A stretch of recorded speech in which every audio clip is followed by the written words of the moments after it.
इस वीडियो में Wednesday series का लास्ट 2 एपिसोड्स को एक्सप्लेन करने वाला हूँ।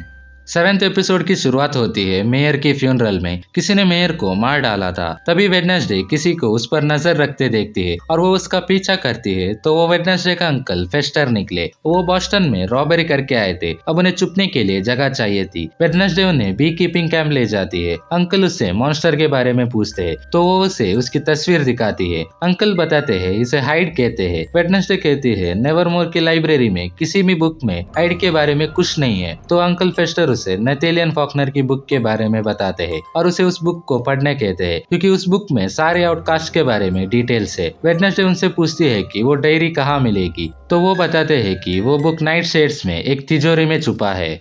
तो वेडनेसडे उसी रात डायरी ढूंढने नाइट शेड्स जाती है पर वहाँ पर जेवियर भी था और उनके बीच बहस हो जाती है क्योंकि वेडनेसडे को लगता है जेवियर ही मॉन्स्टर है क्योंकि जब भी मॉन्स्टर हमला करता है जेवियर वहीं पर होता है, इसलिए वो उस पर भरोसा नहीं करती है। जेवियर वहाँ से चला जाता है। अंकल फेस्टर और वेडनेसडे उस हिडन डायरी को निकालते हैं। इस डायरी में उस मॉन्स्टर के बारे में काफी डिटेल्स था। उसमें लिखा था कि हाइड एक नॉर्मल लोगों की तरह ही रहते हैं। उन्हें कुछ इंजेक्शन या हिप्नोसिस से ही जगाया जा सकता है। जैसे वो जग जाते हैं वो अपने मास्टर की सारी बात मान लेते हैं। इसका मतलब खूनी एक नहीं है बल्कि 2 है, राक्षस और उसका मास्टर। अब वेडनेसडे जेवियर का पीछा करती है और वो उसे डॉक्टर किनबॉट्स के साथ देखती है। यहाँ वेडनेसडे को डॉक्टर किनबॉट्स और जेवियर दोनों पर शक होता है और वो सीधा विम्स के पास इसके बारे में बताने जाती है। लेकिन डॉक्टर किनबॉट्स भी वहीं पर थी। उसे लगता है कि डॉक्टर किनबॉट्स ने ही हिप्नोसिस करके मॉन्स्टर को जगाया है, लेकिन अब वो विम्स को कुछ नहीं कह सकती थी और वो वहाँ से चली जाती है। वो अंकल फेस्टर के साथ कैफे में जाती है। टेलर उसे वो डायरी पढ़ते देख लेता है और वो भी साथ में बैठता है। तभी वहाँ शेरिफ आते हैं। वो फेस्टर को रॉबरी के केस में पकड़ना चाहते हैं, लेकिन अंकल फेस्टर वहाँ से भाग चुके थे और टेलर भी शेरिफ से कुछ नहीं कहता और वो उसे डेट के लिए पूछता है और उसे क्रैकस्टोन की गुफा में मिलने कहता है। वेडनेसडे थिंग को उस डायरी की रखवाली करने कहती है और वो डेट पे जाती है। टेलर वेडनेसडे को रोमांटिक मूवी दिखाता है और वो लोग किस करने वाले थे, पर तभी शेरिफ वहाँ अंकल फेस्टर को ढूंढते आते हैं। वेडनेसडे वहाँ से निकलती है और अपने रूम में आती है। रूम में सारा सामान बिखरा पड़ा था और वो डायरी भी गायब थी और किसी ने थिंग को भी चाकू मारा था। वेडनेसडे थिंग को लेके अंकल फेस्टर के पास जाती है और अंकल फेस्टर थिंग को शॉक दे दे के जिंदा कर देते हैं। वेडनेसडे थिंग से प्रॉमिस करती है कि जिसने भी ये किया वो उसे सजा जरूर दिलवाएगी। वेडनेसडे अंकल को वहाँ से जाने कहती है क्योंकि शेरिफ उन्हें ढूंढ रहे हैं। वेडनेसडे विम्स को सारी बात बताती है और उनसे हाइड के बारे में पूछती है तो वो बताते हैं कि हाइड्स काफी खतरनाक आउटकास्ट होते हैं, इसलिए उन्हें नेवरमोर से 30 साल पहले ही बैन कर दिया था। विम्स ये भी जानती थी कि जंगल में कोई बालू नहीं बल्कि हाइड्स ही खून कर रहे थे, लेकिन उन्होंने शेरिफ से ये बात इसलिए नहीं बताया क्योंकि तब नेवरमोर बंद हो सकता था। वेडनेसडे विम्स पर गुस्सा करती है और वहाँ से चली जाती है। बाहर उसे बियांका मिलती है जो उससे मेयर की खून के बारे में कुछ बताना चाहती थी और वो लोग नाइट शेड्स की लाइब्रेरी में जाते हैं। वहाँ पर मेयर का बेटा लूकस भी था और वो उसे बताता है कि मरने से कुछ दिन पहले मेयर लॉरेल गेट्स के बारे में पता कर रहे थे। ब्रिटिश पुलिस के मुताबिक लॉरेल की मौत डूबने से हुई थी पर उसकी बॉडी कभी नहीं मिली। वेडनेसडे समझ जाती है लॉरेल गेट्स अभी भी जिंदा है और वो अपने फैमिली की मौत का बदला ले रही है। लूकस पूछता है तुम लॉरेल को जानते हो ना, और वेडनेसडे सीधा डॉक्टर किनबॉट्स के पास जाती है और उन्हें वो बॉक्स देती है और कहती है आप ही लॉरेल गेट्स है ना, और आप ही ने ही जेवियर के अंदर की हाइड को जगाया है। यहाँ डॉक्टर किनबॉट्स कुछ समझ नहीं पाती और वो कहते हैं तुम्हें इलाज की जरूरत है और अब से मैं तुम्हें ट्रीट नहीं कर सकती। वेडनेसडे ये सब कह के वहाँ से चली जाती है और डॉक्टर किनबॉट्स विम्स को कॉल करती है। तभी वहाँ पर हाइड आ जाता है और डॉक्टर किनबॉट्स को मार डालता है। हम वेडनेसडे विम्स और शेरिफ को हॉस्पिटल में देखते हैं और डॉक्टर किनबॉट्स की मौत हो चुकी थी। वेडनेसडे अब इसे हर हाल में रोकना चाहती थी, इसलिए वो जेवियर के पास जाती है और पूछती है तुम कब से डॉक्टर किनबॉट्स के पास जा रहे हो। तो वो कहता है मैं जानता था कि तुम मेरा पीछा करती हो। तभी वेडनेसडे डॉक्टर किनबॉट्स की पेंटिंग के बारे में पूछती है और पूछती है अगर तुम हाइड नहीं हो तो ये सबूत यहाँ कैसे आए, और वो उसे रोहन का इनहेलर, यूजिन का चश्मा और डॉक्टर किनबॉट्स का नेकलेस दिखाती है। जेवियर कहता है ये मैंने नहीं लिया है बल्कि किसी ने मुझे फंसाने के लिए इन्हें यहाँ रखा है। तभी शेरिफ आते हैं और जेवियर को अरेस्ट करते हैं। जेवियर समझ जाता है कि वेडनेसडे ने ही ये सब किया है। यहाँ इनेड अपने रूम में वापस आ गई थी और वो कहती है मैंने तुम्हें और थिंग को मिस किया, और वो उससे टेलर के साथ डेट के बारे में पूछती है। और वेडनेसडे टेलर से मिलने कैफे में जाती है और वहाँ वो लोग किस करते हैं। तभी वेडनेसडे को विजन आता है जिसमें वो हाइड को डॉक्टर किनबॉट्स को मारते देखती है और उसमें उसे टेलर का भी एक झलक दिखता है और असली हाइड टेलर था जो मासूम बन रहा था और जेवियर निर्दोष था। वेडनेसडे शॉक हो जाती है और बिना कुछ कहे वहाँ से निकल जाती है और इसी ट्विस्ट के साथ ये एपिसोड एंड होता है।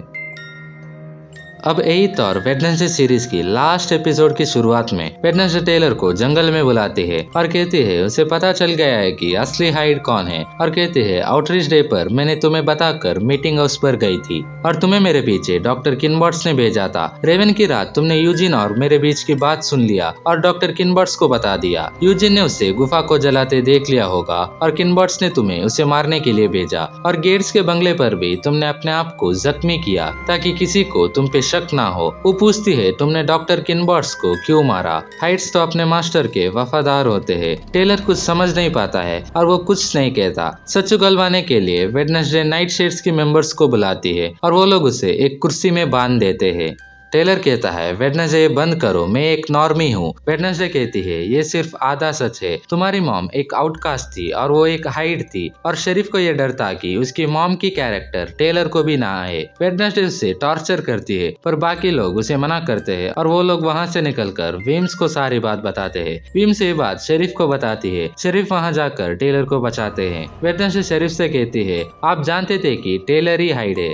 शरीफ कहते हैं जेवियर तौर पे हाइड है और उसे पकड़वाने के लिए तुमने हमारी मदद की। विम्स वेडनेसडे को वहाँ से लेकर जा रही होती है। तभी टेलर वेडनेसडे से अकेले में बात करता है और कहता है शुरू में उसे होने वाले खून के बारे में कुछ याद नहीं रहता था, पर समय के साथ उसे सब याद आने लगा और उसे मजा आ रहा था। वो ये भी कहता है आगे बहुत कुछ होने वाला है। नेक्स्ट सीन में हम वेडनेसडे को प्रिंसिपल के रूम में देखते हैं और विम्स उसे नेवरमोर से निकाल देती है। वेडनेसडे विम्स को समझाती है कि टेलर ही हाइड है, पर विम्स उस पर भरोसा नहीं करती और वो उसे अपने दोस्तों से आखिरी बार मिलने कहती है क्योंकि कल की ट्रेन से वो उसे वापस भेजने वाली थी। वहाँ से अब वेडनेसडे जेवियर के पास मदद पूछने के लिए जाती है क्योंकि उसे हाइड के सपने आते थे, लेकिन जेवियर मना करता है क्योंकि वेडनेसडे ने उसकी लाइफ बर्बाद कर दी। वो उसे नेवरमोर से जाने कहता है क्योंकि उसकी यहाँ होने पर ही ये सारी चीजें हो रही थी। तो वो वहाँ से चली जाती है और वो इनेड से मिलती है। इनेड उसे बताती है कि यूजिन को होश आ गया है और जाने से पहले उसे एक बार उससे मिलना चाहिए। वेडनेसडे बियांका से कहती है नाइट शेड्स को खतरे के लिए तैयार रहना होगा क्योंकि बहुत से लोग मरने वाले हैं। तभी मिस टॉनिल वहाँ आती है और वेडनेसडे को गुड बाय गिफ्ट के तौर में एक पौधा देती है। जाते जाते वेडनेसडे यूजिन से भी मिलती है और उसे जो भी हुआ उसके लिए माफी मांगती है और कहती है इन सब के पीछे डॉक्टर किनबॉट्स और टेलर थे। तभी यूजिन बताता है कि उस रात गुफा में आग लगते वक्त उसने ऐसी औरत को देखा जिसने काले कपड़े और रेड बूट्स पहने थे। तभी वेडनेसडे को पता चलता है कि ये रेड बूट्स वाली कोई और नहीं बल्कि मिस टॉनहिल है। वो उसे मिलने जाती है और उसे लॉरेल गेट्स के नाम से बुलाती है और कहती है तुमने अपनी मौत की कहानी बनाकर नेवरमोर आ गए और तुमने उस हाइड को जागृत किया।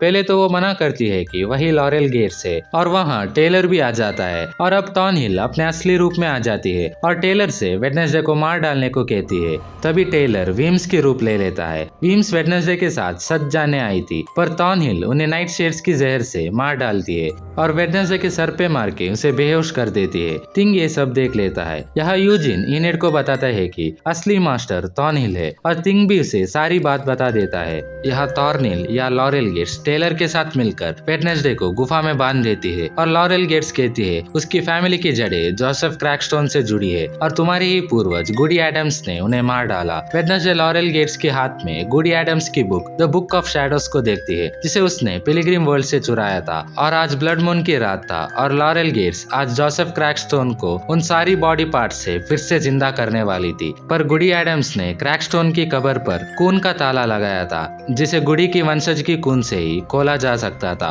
और वो वंशज वेडनेसडे ही थी। इसलिए गुडी ने वेडनेसडे से कहा था कि असली चाबी तुम हो। यहाँ शरीफ जेवियर को लेके जंगल की तरफ आ रहे थे। तभी उन्हें कॉल आती है कि नेवरमोर एकेडमी में कुछ प्रॉब्लम हो गया है और वो नेवरमोर की तरफ जाते हैं। यहाँ लॉरेल गेट्स वेडनेसडे की खून से और गुडी एडम्स की बुक की मदद से जोसेफ क्रैकस्टोन को फिर से जिंदा करती है और क्रैकस्टोन वेडनेसडे को चाकू मार देता है और वो लोग नेवरमोर की तरफ जाते हैं और वेडनेसडे वहाँ मरने लगती है। और यहाँ इनेड और एजेक्स नाइट शेड से स्कूल के सारे लोगों को बचाने कहते हैं। अब इनेड और थिंग वहाँ से वेडनेसडे को ढूंढने जाते हैं। यहाँ वेडनेसडे मरने ही वाली थी, तभी गुडी वहाँ पर आती है और कहती है अगर उसे क्रैकस्टोन को मारना है तो उसे उसके दिल पर तलवार से वार करना होगा। और गुडी मोर्टिशा ने वेडनेसडे को जो नेकलेस दिया था उसकी हेल्प से वेडनेसडे के अंदर समा जाती है और उसकी सारी गांवों को ठीक कर देती है। यहाँ शरीफ बीच रास्ते गाड़ी रोकते हैं और टेलर को ट्रैक करते हैं और उसका लोकेशन वही आसपास दिखा रहा था। स्कूल में नाइट शेड्स की मेंबर सारे लोगों को स्कूल से बाहर निकालते हैं। इस तरफ इनेड वेडनेसडे को ढूंढते आ रही थी, तभी बीच रास्ते में वो पूरा वेयरवुल्फ में बदल जाती है। यहाँ वेडनेसडे स्कूल की तरफ जा रही थी, तभी टेलर रास्ते में आ जाता है और उसे मारने के लिए हाइड में बदल जाता है और वेडनेसडे पर हमला कर देता है। जैसे वो उसे मारने वाला था तभी इनेड वहाँ पर आ जाती है और वेडनेसडे को बचाती है। वो हाइड से लड़ती है और वेडनेसडे स्कूल की तरफ जाती है और हम स्कूल के सीन देखते हैं। क्रैकस्टोन स्कूल में घुसता है और स्कूल में आग लगा देता है। यहाँ पर जेवियर अकेले गाड़ी में फंसा था, लेकिन थिंग उसे वहाँ से छुड़ाता है। इस तरफ शेरिफ टेलर को ढूंढते जंगल में आते हैं और उन्हें कुछ आवाज सुनाई देता है और वो जाके उस हाइड को गोली मार देते हैं और टेलर अपने असली रूप में आ जाता है। यहाँ वेडनेसडे स्कूल पहुंच जाती है और वो तलवार लेके क्रैकस्टोन का सामना करती है। तभी जेवियर वहां आता है और क्रैकस्टोन पर तीर चला देता है, पर क्रैकस्टोन जादू से उस तीर को फिर से उसकी तरफ मोड़ता है। पर वेडनेसडे उस तीर को अपने पर लेके जेवियर को बचाती है और वो जेवियर को बाकी लोगों को बचाने कहती है